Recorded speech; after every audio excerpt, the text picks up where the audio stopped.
estava com saudade de estar aqui de manhã, fazia um tempinho já que o pastor Lázaro me colocava de manhã, eu estava com saudade, é gostoso. Eu sou daqueles que gostam de acordar e vir louvar o Senhor e ministrar de manhã. Para mim é muito mais gostoso, porque você ainda não está contaminado pelo dia, né? Nada diferente aconteceu. Eu acordei hoje, fiz o meu devocional, fiz a minha oração, orei com Deus enquanto estava lá tomando meu banho, louvei, né? Louvar no chuveiro é gostoso. E aí me aprontei e vim para cá, tenho certeza a maioria de vocês também fez. Então é gostoso porque a gente veio assim, naquela unção, né? Na presença de Deus. Não deu tempo de a gente se contaminar com as coisas que acontecem, com as coisas que o dia a dia muitas vezes nos envolve. E a gente acaba chegando aqui um pouquinho menos sintonizado com Deus, né? Então amanhã é realmente um privilégio. E eu quero dizer a você que você tenha um bom dia. E não seja só uma boa manhã, em nome de Jesus. Amém?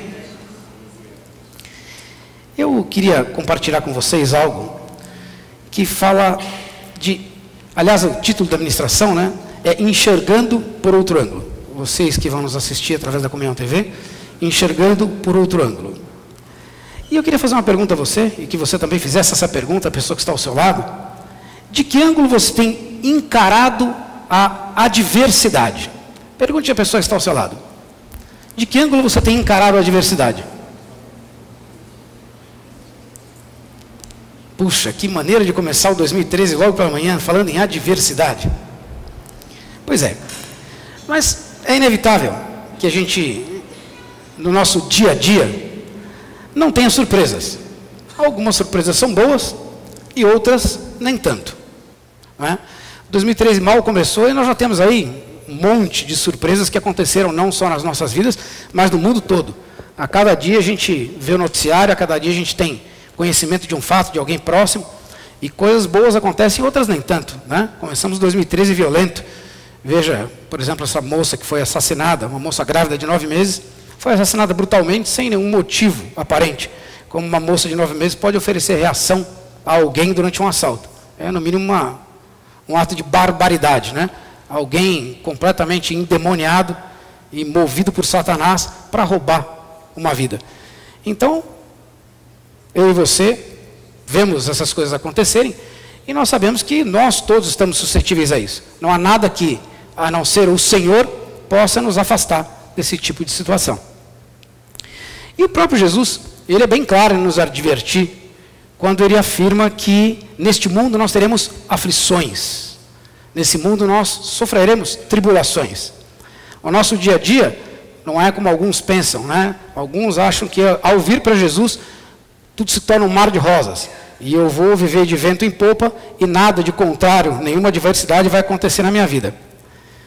E eu não quero assustar ninguém, nem dizer que Deus tem prazer na adversidade, mas eu quero dizer para vocês que a adversidade é um bom sinal. Eu sei que quando eu vim para Jesus, eu enfrento muito mais adversidades desde que eu vim para o Senhor do que eu enfrentava antes. E eu creio que por um bom motivo. Porque se eu estivesse caminhando sem adversidades, e se eu estivesse caminhando de vento em popa, eu creio que era motivo de preocupação. Porque eu estaria tão sintonizado com o mundo, com as coisas do mundo, que eu estaria afastado de Deus, estaria afastado de Jesus. E eu creio que muitas das adversidades acontecem na nossa vida, porque as coisas que não são do Senhor acabam grudando em nós, acabam se inserindo na nossa vida e se opondo àquilo que é de Deus em mim e em você. Então a adversidade, ela é um sinal de alerta, ela é algo que traz a mim e a você a consciência de que nós necessitamos de Deus, nós necessitamos de Jesus nas nossas vidas todos os dias, em todos os momentos. Então neste mundo, nós vamos ter aflições, nós vamos ter sim tribulações. E infelizmente acontecem coisas que são fora da nossa vontade e que nos deixam tristes, chateados, cabisbaixos, desanimados, isolados, não sei. Eu e você estamos suscetíveis a perdas, né? O ser humano não lida muito bem com perda. Se você perder alguma coisa, você fica constrangido, você fica chateado. Eu sou daqueles caras meio velhos, né? Eu uso no meu dinheiro, até minha esposa me deu de presente, porque eu já perdi um e quase perdi o segundo, um clips. Tá vendo? Um clips que prende o dinheiro. Isso é coisa de velho, né? E eu uso esse negócio assim comigo, e eu gosto disso, né? Eu separo assim e coloco no clips. Dia desse eu fui com a Mari, uma pessoa entrou lá, agora nos feriados de final de ano, alguém foi na nossa empresa e subiu no único lugar que tinha lá numa pontinha, e o cara foi roubar 2 lâmpadas. Eu, quando vi pela câmera, ele estava indo embora, mas ele quebrou. Uma das lâmpadas caiu do bolso, 2 lâmpadas dessas comuns, gente, lâmpada econômica, aquelas um pouco maiores, de holofote, e ele desatarrachou, o maior trabalho, são 6 borboletinhas em cada um, desatarrachou, tirou e levou as lâmpadas. Uma quebrou, outra ele levou. E nós fomos lá olhar o que tinha acontecido, aí eu vi tudo isso, e depois até repus as lâmpadas. Mas enfim, na hora, eu comecei a catar as borboletinhas do chão, porque elas são difíceis de achar para colocar no holofote, e eu acho que eu mexi de algum jeito, e caiu o meu clipe. O dinheiro ficou. Interessante que o dinheiro ficou e caiu o clipe. E eu falei, Mari, meu clipe. E ela tinha ido no cabeleireiro, puxa, perdeu o seu clipe. Ela sabe que eu gosto dele, procura o clipe. E vai daqui, eu vou em casa, e onde será que eu deixei? Será que caiu no criado mudo? Será que é embaixo da cama? E procura, e acha futu que não vai. De repente o Espírito Santo falou, volta lá, que está lá onde o negócio da lâmpada. Eu falei, mas não tem sentido isso, Senhor, está aqui no meu bolso o dinheiro. Volta lá. Eu falei, peguei o carro e saí assim, chispado. Cheguei lá, parei o carro, olhei, nada. O Espírito Santo falou, vira. Eu virei. Na calçada, na minha frente, plaft, estava lá o clipe. No meio da calçada, onde todo mundo passa, um clipezinho dourado assim, puf. E olha que eu não enxergo lá essas coisas todas, não. Estava lá o clipe. Peguei o clipe assim, limpei e falei, Senhor, muito obrigado. Um mero clipezinho. E eu estava muito chateado, de verdade. Meu clipe, puxa vida. Deu um trabalho danado, porque a gente não achava isso aqui. Mandei fazer, o meu clipezinho, aquela coisa. Um mero clipe. Imagina como é o ser humano lidar com perda. Um clipezinho à toa fez todo esse negócio. Agora, imagina você, quando nós perdemos coisas mais significativas. Às vezes a gente perde o nosso emprego. Né? Às vezes na nossa empresa nós perdemos contratos, perdemos oportunidades de venda. Algumas vezes nós perdemos a nossa saúde. Algumas outras vezes nós precisamos perder inclusive a nossa própria vida. Mas de fato nós não somos preparados para lidar com perda. O ser humano não é preparado para lidar com perda. E a perda para nós é uma grande adversidade. É um problema, é uma situação que para nós é difícil de lidar. Então, encarar essa perda, encarar essa adversidade, encarar essa contrariedade que pode acontecer comigo e com você, é algo que a gente precisa se dedicar a aprender. Por quê? Porque nós enxergamos todas essas coisas de um ponto de vista, que é o nosso ponto de vista humano, que é bem raso, né? Nós temos uma visão das coisas muito restrita, né? Agora lançaram as televisões de 3D. Meu filho casou recentemente, eu fui na casa dele, achei uma coisa bacana, né? Põe lá o óculos, a visão 3D, beleza a televisão. A minha ainda é 1D ou 2D, não, 2, né? A minha é 2D, como a gente vê normalmente, mas 3D, uma coisa legal e tudo. Agora, isso é o máximo que eu e você podemos enxergar da situação. Quando a gente imagina Deus enxergando uma situação, será que é 3D só que Deus vê a situação? Não. Como é que será que Ele olha para uma adversidade? Como é que será que Ele olha para uma perda, para uma contrariedade? Como é que será que Ele olha conforme nós olhamos as coisas? Porque a gente quando olha, quando enxerga, quando vê as coisas, nós nos baseamos muito no nosso conhecimento. Aquilo que nós temos registrado. E, citando aqui uma pessoa que não é do Senhor, ou pelo menos não conhecidamente, o famoso Albert Einstein, ele dizia que a criatividade é maior do que o conhecimento. Porque o conhecimento ele é limitado, mas a criatividade ela abrange o mundo. E eu creio que a palavra criatividade nos remete a Deus de imediato. Porque é algo de Deus, é a criação, é o Criador. Nós somos criaturas, criação de Deus. E eu e você somos feitos de uma forma especial, para enxergar de uma forma especial. Deus, o Criador, Ele fez as coisas de uma outra ótica, de uma outra perspectiva, enxergando de um outro jeito. Mas nós ficamos presos nas coisas que os nossos olhos veem, que o nosso racional percebe, daquilo que nós estudamos, do que nós temos como base de conhecimento e não de visão criativa, não de visão de Deus. E nós poderíamos usar aqui um monte de exemplos a respeito de adversidade. Mas eu sei que, assim como eu pelo menos imagino, que você já tenha passado por uma adversidade na vida. Quem aqui já passou por uma adversidade na vida? Uma ou muitas? Pois é. E quem está passando por uma adversidade nesse momento? Levante sua mão.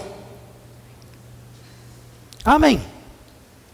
Então você veja que a adversidade é algo que faz parte da minha vida e da sua vida. Nós estamos sujeitos a ela. Então o que nós temos que focar hoje não é a adversidade em si. Eu quero levar você a enxergar de outra forma. É como nós reagimos a esses momentos de tribulação.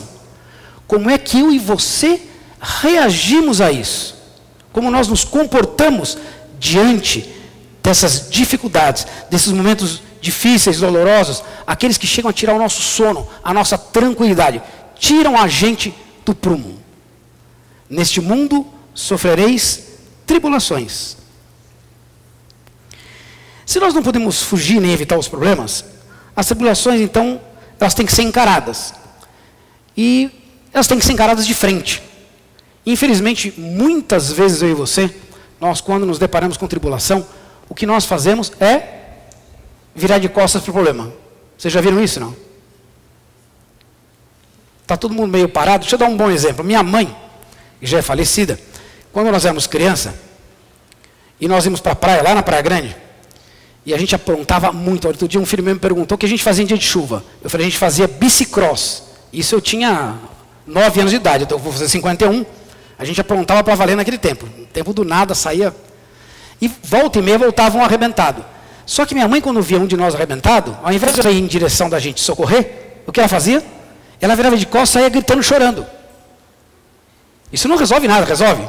Quem está estrupiado tem que ser socorrido. Ninguém pode virar de costas para uma coisa dessa, porque ela não vai curar sozinha. E a gente continuava chorando e continuava estrupiado. Tinha que vir, então, alguém nos ajudar, a tia, a empregada que está até hoje conosco e tudo, para ajudar a socorrer, porque minha mãe já saía correndo, chorando para o outro lado. E tem gente que quando vê o problema, é exatamente isso. Olha para o problema, e ao invés de encarar o problema de frente, dá de costas como se ele fosse desaparecer, como se eu chorasse e resolvesse o problema. E não é assim. Não é assim que a coisa se resolve. Não é assim que o negócio acontece. Agora, outros de nós pegam um problema, por exemplo, como esse do clipe, e ao invés de simplesmente dizer, puxa, podia ser que eu não tivesse encontrado o clipe. Não é porque o Espírito Santo foi misericordioso dessa vez comigo, e eu perdi o clipe, que vai ser em todas. A outra vez, a primeira vez eu perdi e não achei mais. Ponto. Agora, tem gente que diante de uma situação pequena como essa, potencializa a adversidade. E ao invés de dizer, ok, isso não vai mudar a minha vida, não é isso que vai me deixar infeliz nesse dia. Não, fica bravo, chateado, perde churrasco, não conversa com mais ninguém, não vai a lugar nenhum. Alguém diz, por que você está com essa cara? Porque eu perdi meu clipe. Quantas vezes coisas pequenas a gente potencializa e faz delas como se fosse o fim do mundo, como se fosse acabar. O sujeito tira o carro novinho da concessionária, claro, não é agradável. Dá uma ralada, pronto. Foi manobrar na coluna da garagem, o carro novinho que ele foi mostrar para a sogra. Aí a sogra olhou para o carro e botou aquele fat eye, zóio gordo, pum. Ralou na coluna. Eu não posso falar isso, minha mulher agora é sogra, se eu falar isso ela fica brava comigo.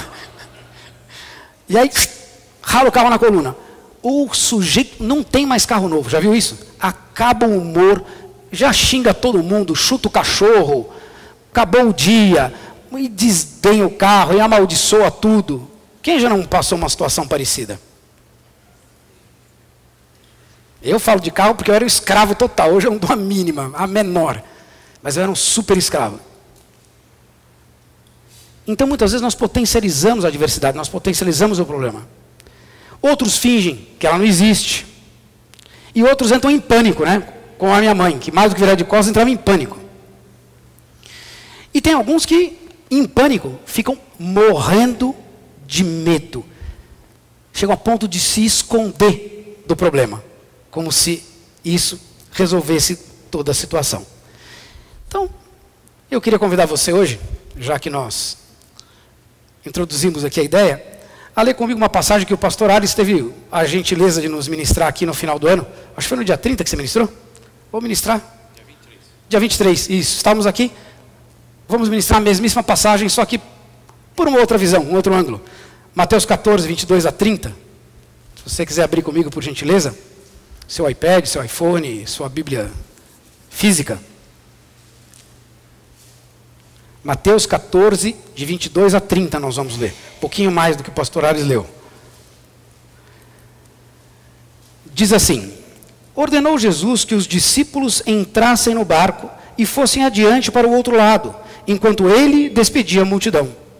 Entretanto, o barco já estava no meio do mar e açoitado pelas ondas, porque o vento era contrário. Na quarta vigília da noite, dirigiu-se Jesus a eles andando por sobre o mar. E os discípulos, vendo-o caminhar por sobre o mar, assustaram-se, dizendo: é um fantasma, e gritaram de medo. Jesus, porém, imediatamente lhes disse: tende bom ânimo, sou eu, não temais. Respondeu-lhe Pedro: Senhor, se és tu, manda-me ter contigo por sobre as águas. E ele disse: vem. E Pedro, descendo do barco, andou por sobre as águas para ir ter com Jesus. Mas, observando o vento forte, teve medo e, começando a afundar, clamou: Senhor, salva-me. O foco do que eu quero colocar para você hoje, do que eu quero compartilhar com você hoje, se baseia neste versículo. E gritaram de medo, e Jesus, porém, imediatamente lhes disse: tende bom ânimo, sou eu, não temais. Eu acho que eu já compartilhei isso com vocês aqui, mas para aqueles que ainda não ouviram ou não sabem, não temais, essa afirmação está 365 vezes escrita na Bíblia, uma para cada dia do ano. Se eu pudesse resumir para você uma coisa nesse ano, eu diria: não temais. Não temais. Não importa a adversidade, não importa o problema que você está enfrentando, não importa qual o tamanho disso que você está vivendo, não temais, porque o Senhor diz: eu sou contigo. Amém? Eu não ouvi direito, acho que o problema de vocês não é tão grande. O Senhor diz: não temais. Gente, não existe problema maior do que o nosso Deus. Não existe adversidade que seja impossível para o nosso Deus.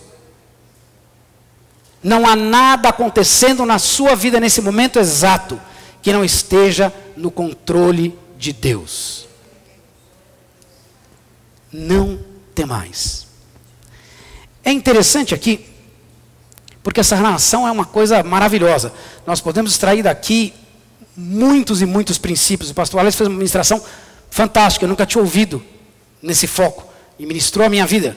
E aqui eu vou trazer para vocês, estou trazendo um outro sentido, numa mesma situação. Jesus, ele é simplesmente espetacular. As coisas que ele faz e que ele nos transmite são infinitamente criativas. Elas surpreendem qualquer situação de conhecimento que a gente possa imaginar ter.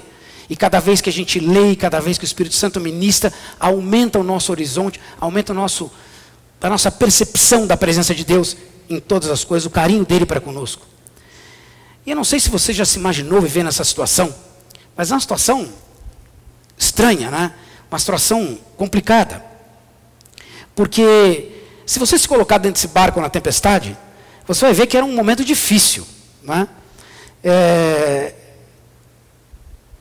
As pessoas estavam ali, elas estavam numa situação chamada sinuca de bico. Por quê? Porque o texto descreve que eles estavam no mar dentro do barco e as ondas eram enormes e elas vinham de encontro ao barco. Mas juntamente com essas ondas, o que é meteorologicamente impossível, o vento também era contrário. Eu não sei se você sabe, mas quando o vento bate do mar para a terra, ele abaixa a onda, ele não sobe a onda. A onda sobe quando acontece o movimento contrário, do continente para o mar. E aí diz que as duas coisas estavam acontecendo.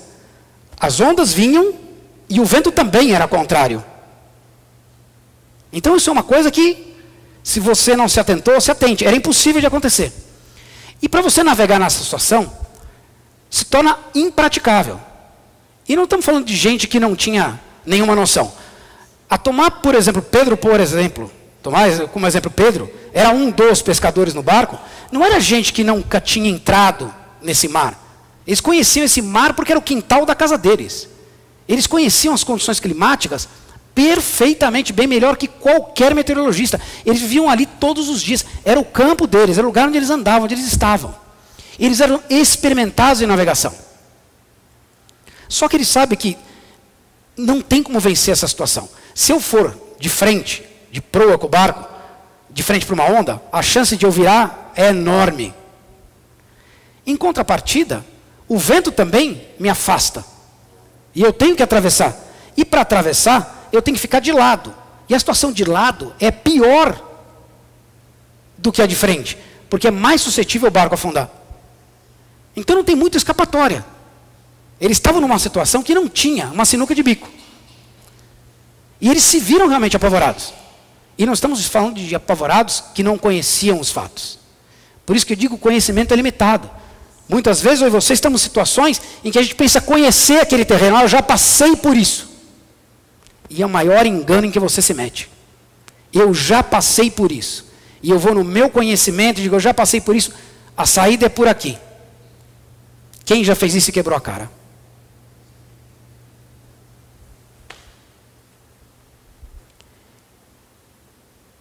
Quem já não esteve no lugar de Pedro? Imagina você se colocando no lugar dele. Eu já me coloquei diversas vezes. Porque é uma situação que todos nós, penso, gostaríamos de praticar. Andar por sobre as águas. Não é como o Ares explicou aqui, não é andar no mar subindo e descendo com as ondas, não. É andar por sobre, linear, reto. Ele estava andando sobre, ele estava suspenso no ar. E ele falou para Pedro, vem. E Pedro olhou para ele e esqueceu que tinha vento, esqueceu que tinha mar, ele esqueceu todas as coisas relativas ao conhecimento que ele tinha nele, que são limitadas, e botou o pé para fora. E o texto diz que Pedro andou também por sobre as águas e foi de encontro a Jesus. Acontece que lá no meio da situação, algum ventinho mais gelado soprou na orelha do Pedro, ou algum respingo de água bateu na boca dele, algo fez ele lembrar do que ele já conhecia. E ele distraiu do foco, ele distraiu da visão de Jesus. E o que aconteceu? Ele afundou. E se não fosse Jesus puxar ele pelos cabelos e trazer de volta, ele ia morrer afogado. O super pescador experimentado. Quantas vezes eu e você, nós não estamos enxergando as nossas dificuldades, ou nos distraindo com elas, ao invés de olhar para aquilo que importa, para aquilo que interessa. Quantas vezes nós estamos olhando para o problema e não para a solução? Pergunte para a pessoa que está ao seu lado. Quantas vezes você está olhando para o problema e não para a solução? A maior parte do tempo o que a gente faz é focar no problema. Como é que eu resolvo o problema? Quando nós deveríamos estar olhando, eis aqui a solução. O cara que olha para baixo tropeça. O que olha para cima vê as coisas de Deus. Eu e você temos que olhar para cima, para as coisas do alto, focar no Senhor. Por quê? Porque enxergar por outro ângulo é isso. Olhar a diversidade, todo mundo pode olhar. Se você compartilhar o seu problema com o outro, talvez você ouça uma outra opinião, talvez você ouça uma outra estratégia, mas certamente vai ser algo de conhecimento humano. Não é algo de Deus. É diferente quando você está aqui numa quarta-feira, por exemplo, em quarta-feira de oração, e de repente alguém chega em você e ora por você e traz de Deus algo genuinamente criativo, uma solução, algo que você jamais pensaria por você mesmo. Como o Espírito Santo fez comigo, volta lá e busca lá que está lá o clipe. Eu nunca ia procurar lá. Essa é a solução. Ele disse, nada, deixa para lá. Eu já conheço esses fatos, eu sei como é que eu resolvo isso. Quantas vezes nós desviamos o nosso foco? Talvez hoje o inimigo esteja sorrindo de você e dizendo, um dia depois do outro, seu problema não tem solução. Quantas vezes essa vozinha já veio no seu ouvido? Quantas vezes você já não sentiu desse jeito? Seu problema não tem solução. Ih, esquece. Esquece. Pode esquecer. Seu problema é grande demais. Isso aí não tem saída. Já era. Você está doente, você está com uma doença terminal, você vai morrer e pronto. Tinham 2 pastores que eu conhecia, os 2 iam orar, juntos sempre, em situação de capelania. E um fazia companhia para o outro. Era o Bubi e o Ari. E os 2 oraram por milhares, certamente, sei lá, milhares de pessoas em hospitais. Eles faziam isso todo dia, o tempo todo, os 2 juntos.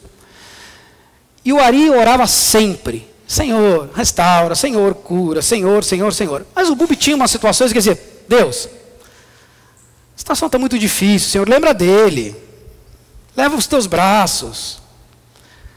E o Bubi orava às vezes assim. E o Ari saía bravo toda vez. E um dia o Ari virou para o Bubi e disse assim, ó, se um dia eu estiver nessa cama deitado, você não me apareça nem pela porta. E nós estávamos no retiro um dia e o Ari infartou. O Ari infartou e boa parte das pessoas próximas foram para lá, porque foi uma situação muito grave. E todos puderam ir, inclusive o Bubi. O Ari morreu. Todos entraram no quarto, todos tiveram um momento de despedida, oraram com ele, menos o Bubi. Porque ele lembrou que não podia chegar nem na porta, porque o amigo tinha pedido para ele isso. E ele ia respeitar o amigo fiel dele até o fim. Por quê? A visão, muitas vezes, está fora daquilo que Deus está colocando para nós. Eu não estou dizendo aqui que o Bubi estava errado em todas as situações, não. Algumas vezes a gente sente no coração que por mais que a gente faça, por mais que a gente deseje, é uma situação em que Deus está agindo e vai acontecer daquela maneira, ponto. Não tem explicação para isso. Eu pelo menos não tenho nenhuma. Talvez esteja na sua listinha de perguntas para o Senhor. Por que o Senhor levou fulano naquela hora? Por que aconteceu daquele jeito, naquele dia? Não sei se você tem esse questionamento. Mas talvez aconteça assim. Talvez o inimigo tenha dito para você, você não vai vencer essa tribulação. Lembra do gigante dizendo lá para Davi? Você é fraquinho, você é pequenininho, medroso. Você é um ruivinho, um arroto de cruche. Um toquinho. Quem é que liga para você, seu pirralho, seu fedelho? E enquanto o gigante bradava, gritava, urrava, tinha um exército de filisteus bradando armas contra ele, gritando, você perdeu, você perdeu, você perdeu. Na visão de qualquer um, do próprio Saul, aquilo era zebra na certa. Como é que podia aquele pastorzinho, meia tampa, garotinho, ruivinho, encarar um gigante e um exército? Ninguém, não é qualquer um de nós diante da situação ia enxergar o quê? A adversidade.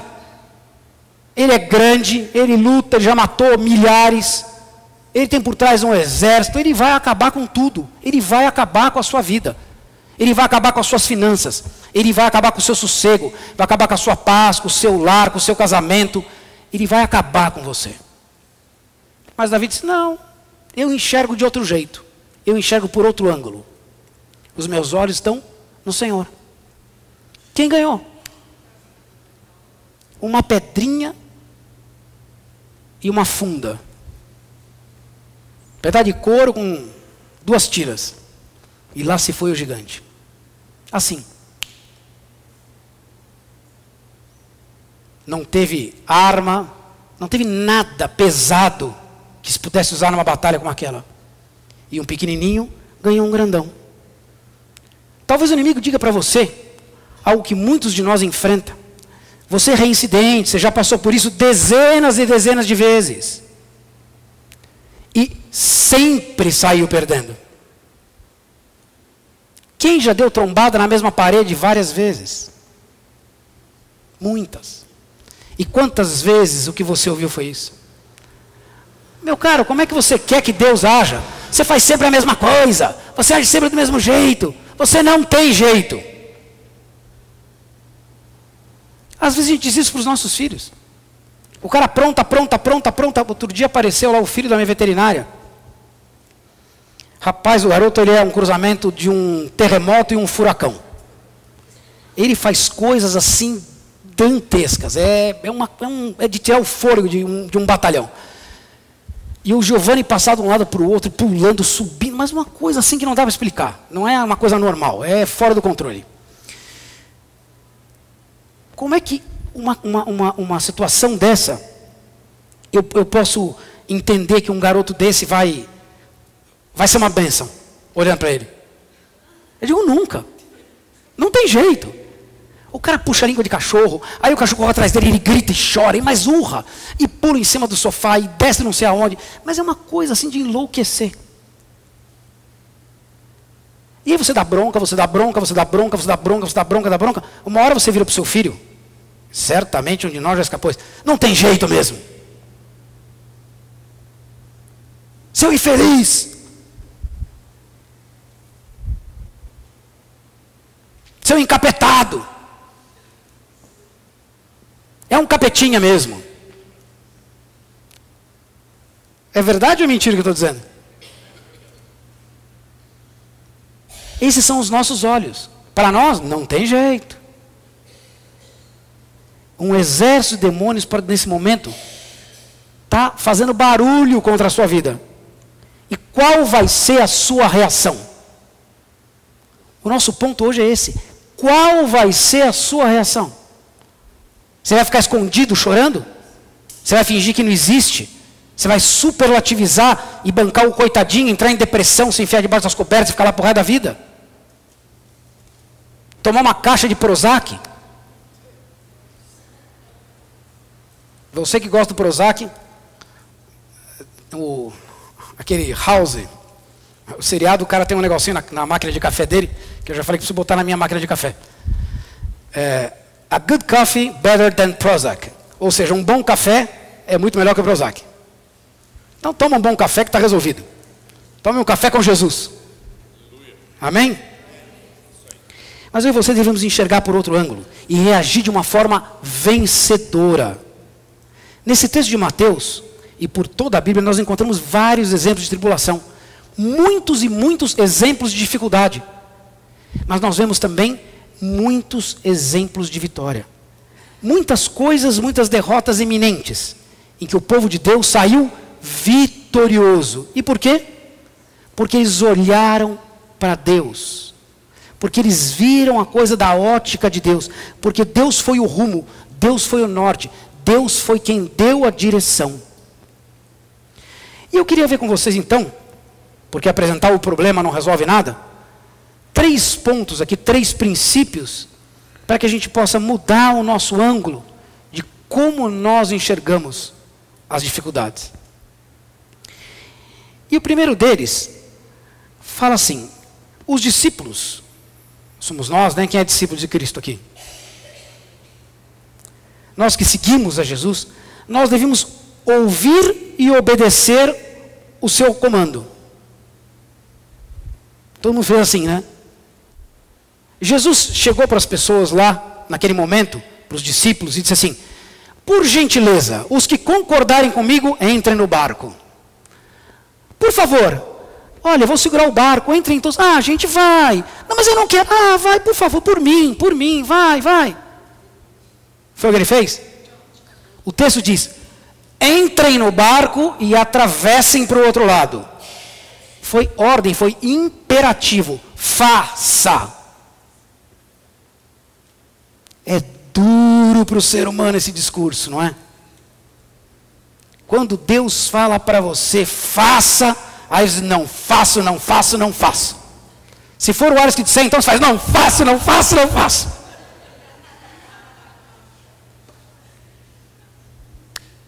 Não é verdade? Ele que não nos ouça. Mas é verdade.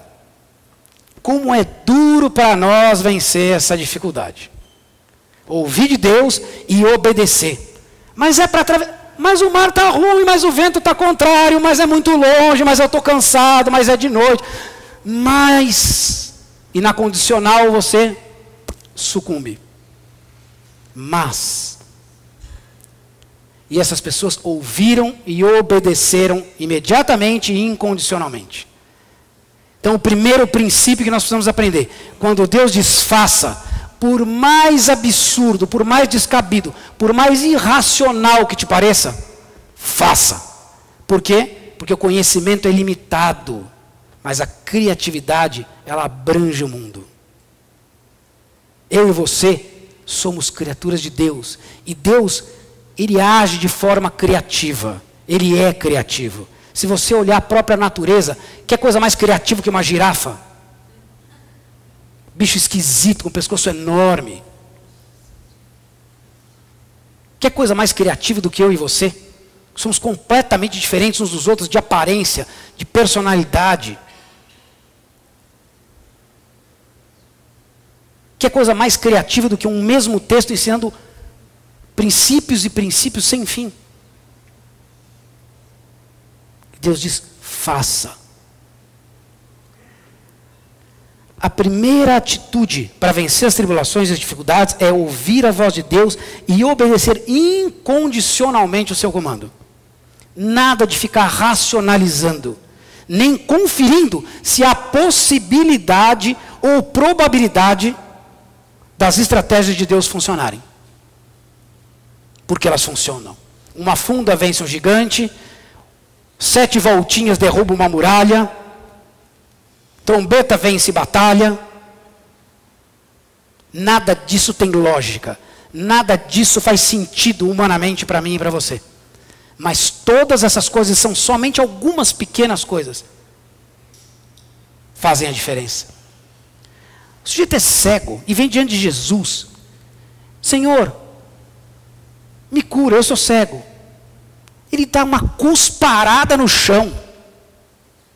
Faz lama com a terra e a cuspida de Jesus. De Jesus é cuspida, mas é cuspida. Bota nos olhos do cara. Agora vai lavar. Lá longe, no tanque. E o cara enxerga. Não era mais fazer, eu quero. Ele fez isso. Abre o olho e enxerga. Ele fez assim também. Mas ele fez de outro jeito para mostrar para nós que as estratégias dele têm que ser respeitadas. Não importa como é que nós vemos a situação, importa como ele vê. E se nós enxergarmos pela ótica dele, o seu problemão vai virar nada. Não vai virar um probleminha, não. Ele vai virar nada. E o seu probleminha desaparece também, junto com o problemão. O segundo princípio é aquilo que nós vimos aqui os discípulos praticarem: o medo. Não tenha medo. Os fantasmas são criação do nosso imaginário. Você acha mesmo que os discípulos que tinham intimidade com Jesus, e dentre eles pescadores experimentados, como eu disse anteriormente, que tinham intimidade também com esse mar, com o navegar, e mesmo assim eles estavam com medo tanto do mar quanto de Jesus? Você acha lógico isso? Os caras tinham acabado de estar com Jesus alguns minutos antes. E quando viram ele andando sobre o mar, ele não estava numa figura transmutada. Ele não estava fantasiado de Halloween. Não, era Jesus andando sobre o mar, só isso. Virou o quê? Virou um fantasma. Um coração com medo distorce a sua visão. O medo afasta você de Deus. O medo não é de Deus.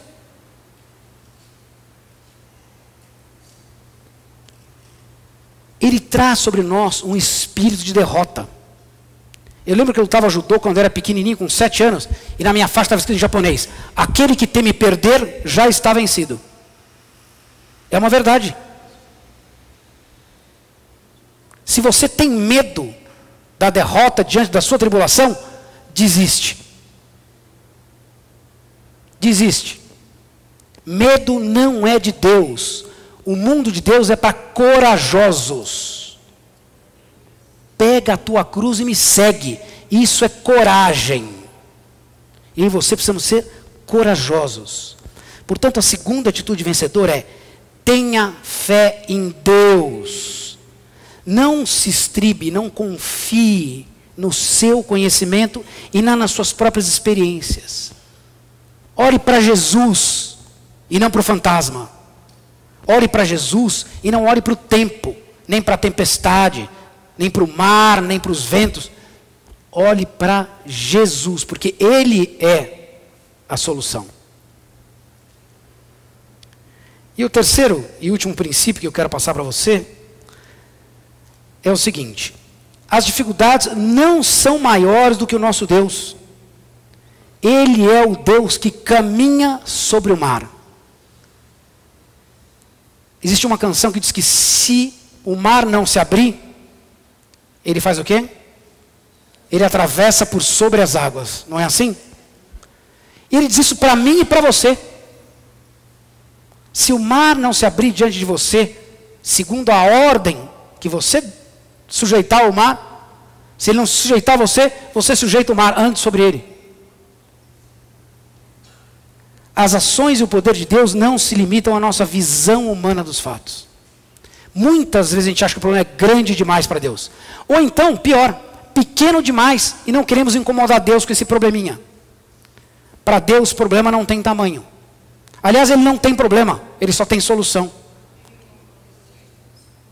Vou repetir, para ele não tem problema, Deus só tem solução. Então não importa qual é o problema que você está enfrentando, se diante dos teus olhos ele é pequeno, se ele é grande, se ele é um gigante, se ele é um anão. Não importa. O Senhor é maior do que o problema, Ele é maior do que a circunstância, Ele é maior do que a adversidade. Ele é o Senhor. Imagina você olhando de frente uma onda de 10 metros. Alguém aqui já pegou onda na vida? Pelo visto não muitos. Atravessar o mar é uma coisa complicada. Atravessar uma arrebentação. Quando a onda é muito grande, você tem que botar a pranchinha para baixo, furar. A Renata entende o que eu digo, pelo menos tem uma surfista aqui. E atravessa o mar. E às vezes a coisa não acontece e você volta com ela, meu amigo. Quando uma dessas de 10 metros volta com você, são 4 ou 5 minutos embaixo d'água. Morreu, afogou. Já era. Você bota a cabeça e um rolo compressor. Agora, isso é você olhando para uma onda de 10 metros.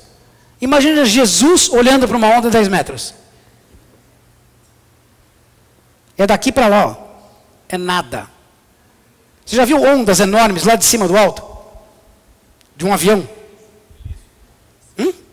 Liso, plano. Parece que o mar está assim uma coisa, tem ondas de 12, 15, 20 metros lá embaixo. Você olha aquilo, você vê uma espuminha assim, branquinha às vezes. Lisinho, bonitinho. Deus vê assim, mas você vê o quê? Aquele marzão enorme, vou morrer afogado, é hoje, acabou minha vida. São os meus olhos humanos. Então a terceira atitude vencedora é: não se distraia com nada, nem com o tamanho das ondas. Não se distraia com o fantasma. E enxergue as dificuldades e as tribulações pelo ângulo de Deus, que é mais do que 3D. É multi-D. É super-D, é ultra-D. Não desça do colo do Pai por nada. Neste mundo, não permita que a sua vida afunde. Tem gente que está no colo de Deus. Tem gente que está vivendo um momento especial com Deus. Mas aparece um demônio anão, pequenininho, lá embaixo, que não pode absolutamente nada contra você. No colo do Senhor, de forma nenhuma. Mas você ouve a provocação do pequenininho, se irrita, esquece do colo de Deus, desce de lá e vai lá embaixo ter com ele. Que atitude vencedora. Brigar de igual para igual com Satanás. Bacana, né? Se eu ficar no colo do Pai, deixa ele gritar. Em casa agora nós estamos com 4 cachorros. Tem um quarto cachorro, que é um bulldog francês que não tem 3 meses. Então ele é assim. Os outros 3 são 2 labradores, é isso, tamanho, pretinha. Os outros 2 são 2 labradores e um golden, que dão 10 vezes o tamanho. 20 vezes. A pequenininha, ela provoca todos os 3 o dia inteiro, o tempo inteiro. Uma das primeiras atitudes ousadas dela foi morder a juba do golden. e ficar pendurada nela. Ela morde a pata, ela morde o que encontra, ela fica tucanando. Só que você pensa que o grandão se abala com isso, e ele vai lá e ele vira e vai, acabou. Eu sou, você não é. Eu estou no colo de Deus e você ainda não. Você precisa conquistar esse status. Quantas vezes nós ficamos dando bola para uma mordidinha? Aquele dentinho assim, cric, cric, cric, cric. Não faz nada. Mas eu transformo aquilo numa adversidade, num monstro contra a minha vida. Quem é que sai perdendo? Sou eu. Eu e você, nós precisamos aprender a olhar as coisas como olhos de criança. Só para encerrar, vou trazer um testemunho rapidinho. Uma coisa que aconteceu com a gente há muito tempo atrás. Eu lembro que as crianças eram pequenas. As crianças hoje, tem uma criança casada ali sentada. E tem uma outra, cadê a outra criança? Não tá, não veio. Tem um de 25, um de 22 para 23. Eles eram pequenos, um tinha 7, o outro tinha 5 anos. E nós fomos levar-eles a primeira vez para viajar para fora do país. E eles quiseram ir para a Disney. Então nós vamos passar o Natal, o final de ano, para a Disney com os meninos. Ricardo com 7, Felipe com 5. E nós fomos para a Disney, chegamos lá acho que no dia 23, por aí, 22. Enfim, nos alojamos lá no lugar e tal. E desses flatzinhos, né, com cozinha, quarto, porque eram crianças pequenas, a gente queria se ajeitar com certa tranquilidade. Mas eu sei que no dia 24 de dezembro, eu tomei os dois pelo braço e a Mari, pegamos o carro que nós tínhamos alugado na ocasião. E, imagina, 21 anos atrás, e nós fomos para Toys R Us, que é uma loja de brinquedos, daquelas que tem tudo que é brinquedo que você possa imaginar. É um supermercado extra, só de brinquedo. Monstruosamente grande. E catei os dois pelo braço, e como pai orgulhoso, cheguei para dizer assim, ó, passei à vontade, pega o que vocês quiserem. Pronto, né? Arrumou confusão. Olha o que é a visão humana. Preste atenção. Passa uma hora e pouco, futuca, que mexe, que olha. Eu olho o carrinho dos meninos. Tem carrinho para criança, né? Lógico, os caras querem vender. Não tinha nada. Falei, Mário, não é possível, tem alguma coisa errada acontecendo na face da terra. Eu trouxe as crianças para cá, os caras estão na Meca, no paraíso dos brinquedos. E ninguém escolhe nada. E um falava com o outro, meio esquisito, um cutucava o outro cutucava um, e não ia e vinha. A muito custo eles pegaram um trenzinho elétrico, que era para mim, fui eu que comprei, para mim mesmo. Botei no carrinho de um, e o outro pegou não sei o que lá, acho que é um carrinho de controle remoto, que eu também comprei para mim mesmo, e coloquei no do outro. E nós saímos da loja. E os dois com uma cara meio estranha e tal. Aí um cutuca o outro, cutuca um.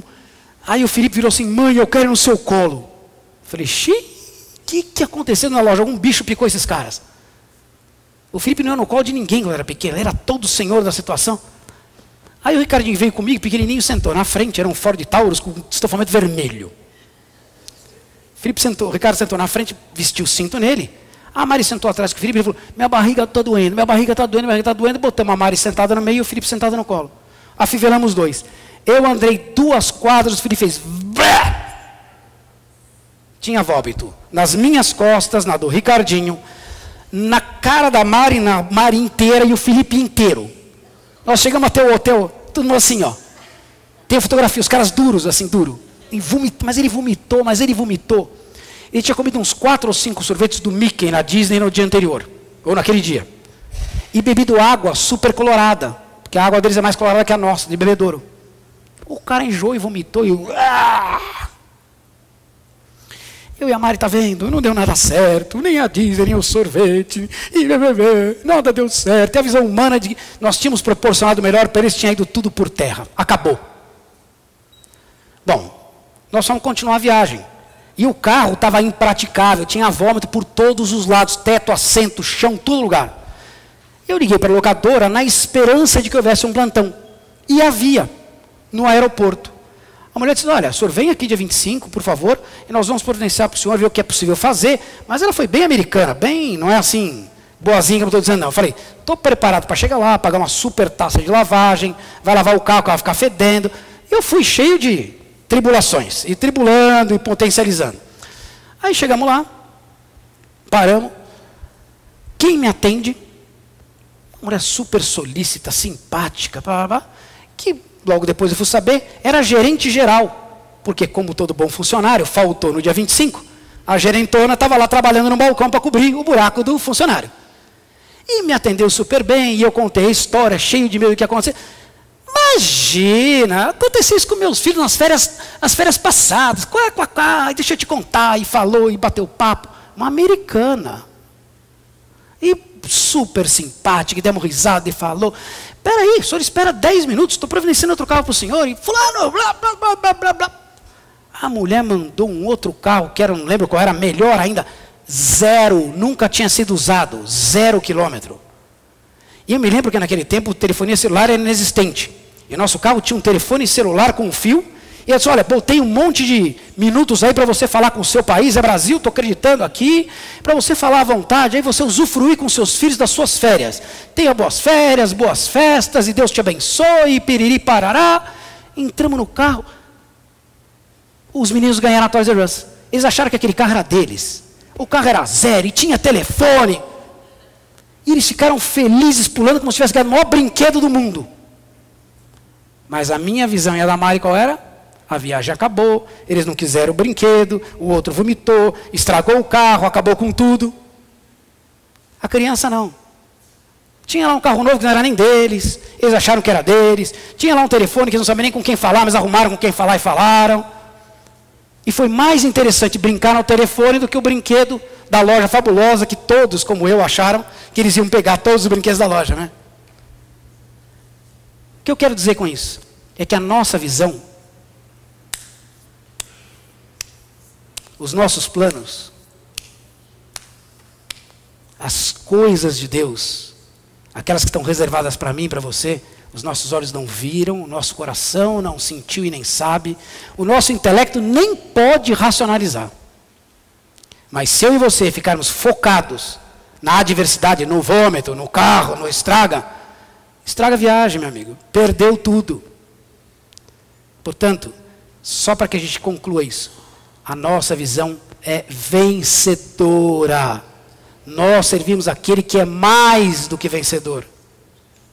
Nós servimos aquele para quem não há dificuldade, para quem não há problema. É aquele que se chama solução. Amém? Para nós encerrarmos bem esse negócio, eu queria fazer aqui um ato profético na vida de vocês. Eu queria pedir a ajuda do pastor Alice, Mari, Irene, para que nós, pastores, viéssemos aqui à frente. Não tem mais nenhum pastor conosco, né? Temos? Não? Não. E nós queremos dar oportunidade a você. Se você tem aí um probleminha, um problemão, um problemaço, um problema, uma adversidadezinha, zona, eu não sei qual é a situação que você está vivendo, mas se você quer essa atitude vencedora na sua vida, se você quer enfrentar isso, segundo a ótica de Deus, e não segundo a sua ótica, segundo os planos de Deus, e não segundo os seus planos, eu quero dar a oportunidade que nós vamos orar por você. Nós queremos orar por você e nós queremos profetizar na sua vida essa visão de Deus, essa liberdade na sua vida, em nome de Jesus. Amém?